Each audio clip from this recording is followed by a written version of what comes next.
वैसे तो जब से योगी सरकार यूपी में आया है तब से सब कुछ बढ़िया चल रहा है और हमेशा चर्चा में है। और ये 1 महीने पहले, मुश्किल से 15-20 दिन पहले फिर वो चर्चा में आया। एक सूर्य चौहान करके लड़का है और उसका पसंद सूर्य चौहान का मर्डर कर दिया गया। इस स्टोरी में आपको बता रहा हूँ। मई 2026 में गाजियाबाद में 17 साल का लड़का है सूर्य कुमार चौहान, और वो 11th में पढ़ रहा था। उसका मर्डर हो गया। कुछ लोगों ने उसको मिलकर मार दिया। कुछ मतलब शांति प्रिय कुछ मुस्लिम लोगों ने मिलकर उसको, बच्चों ने मिलकर मार दिया। नॉर्मल चीजें लगा, हिंदू मुस्लिम में लड़ाई चल रहा है, झगड़ा चल रहा है, तो नॉर्मल चीजें लगा। बट ऐसा कुछ था उसमें, ये पूरा देश में चर्चा का विषय में। रिपोर्ट जो आया, ये पता चला सूर्य कुमार चौहान और असद दोनों दोस्त थे, साथ में पढ़ाई करते थे या साथ में स्कूल के फ्रेंड थे। ये बाद में असद ने पढ़ाई छोड़ दी या फिर असद ने कुछ वहीं पे काम करने आया था, उसकी दोस्ती हो गई, जो भी what ever the inside matter, मैं वो नहीं कह रहा हूँ। तो ये उनकी दोस्त असद और सूर्य चौहान के बीच में दोस्ती थी। कुछ बात को लेके दोनों दोस्तों में और उसके असद के फ्रेंड और इसके बीच में झगड़ा हो गया। 28 मई के रात को बहस बढ़ा और दोनों के बीच में झगड़ा हुआ, और असद ने अपने दोस्तों के साथ मिलकर कई बार चाकू से हमला किया और एन वक्त उसी जगह पर सूर्य चौहान का मौत हो गया।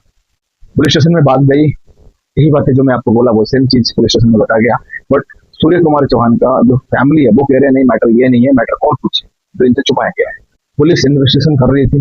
पुलिस के दिमाग में एक चीज घूम रहा था कि ये जो रीजन है ये किस रीजन से हो सकता है, क्यों हुआ है। पुलिस सोच रही है, पूरी पुलिस टीम सोच रहा है, क्या ये हत्या एक बहस की वजह से हुई है या फिर इसके पीछे कोई पुरानी दुश्मनी है, कोल्ड ब्लड मर्डर है ये, क्या इसमें असद के बाद भी कुछ लोग इन्वॉल्व थे।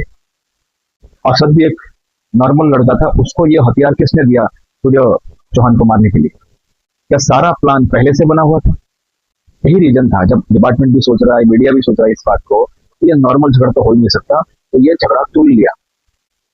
सूर्य चौहान का मौत के बाद, उसके मर्डर के बाद असद भाग गया एरिया से। पुलिस ढूंढ रही थी, असद के चाचा के घर पे गया, जहां जहां असद का संभावित जगह है कि वो जा सकता है, रह सकता है, वहां तो पकड़ने की कोशिश किया, लेकिन मिला नहीं। लास्ट में पता चला पुलिस ने असद को एनकाउंटर कर दिया, और पुलिस जब ढूंढ रही थी, असद ने उल्टी फायरिंग की अपने आप को बचाने के लिए या फिर अपनी दादागिरी दिखाने के लिए, तो पुलिस ने उसको एनकाउंटर किया, मार।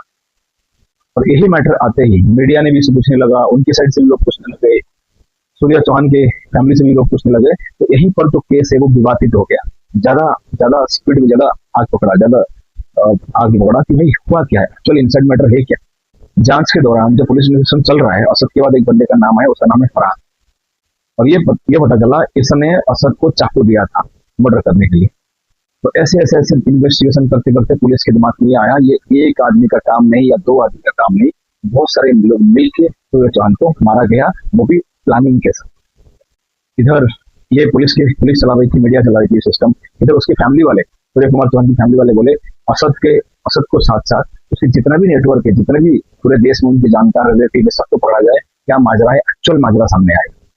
जैसे आपको पता चला कि असद को एनकाउंटर में मारा जा चुका है, और जो लोग उसको सपोर्ट कर रहे थे या मारने में मदद कर रहे थे, उनकी भी जांच चल रही है। फरहान के साथ साथ कई सारे लड़कों के साथ अरेस्ट किया गया, उनसे पूछताछ किया गया। और जैसे पता है आपको, योगी गवर्नमेंट में कुछ भी आप गलत करता है उधर को तोड़ दिया जाता है, बढ़िया उपाय डर फैलेगा, तो ऐसे उसकी संपत्ति की भी जांच कराई गई। कहा जाए तो एक स्कूल की छात्र की हत्या करा जा रहा है, वो भी स्कूल की छात्र को मारने के लिए कई आरोपियों का नाम आ रहा है, भाई इन लोगों ने मिलकर मारा है।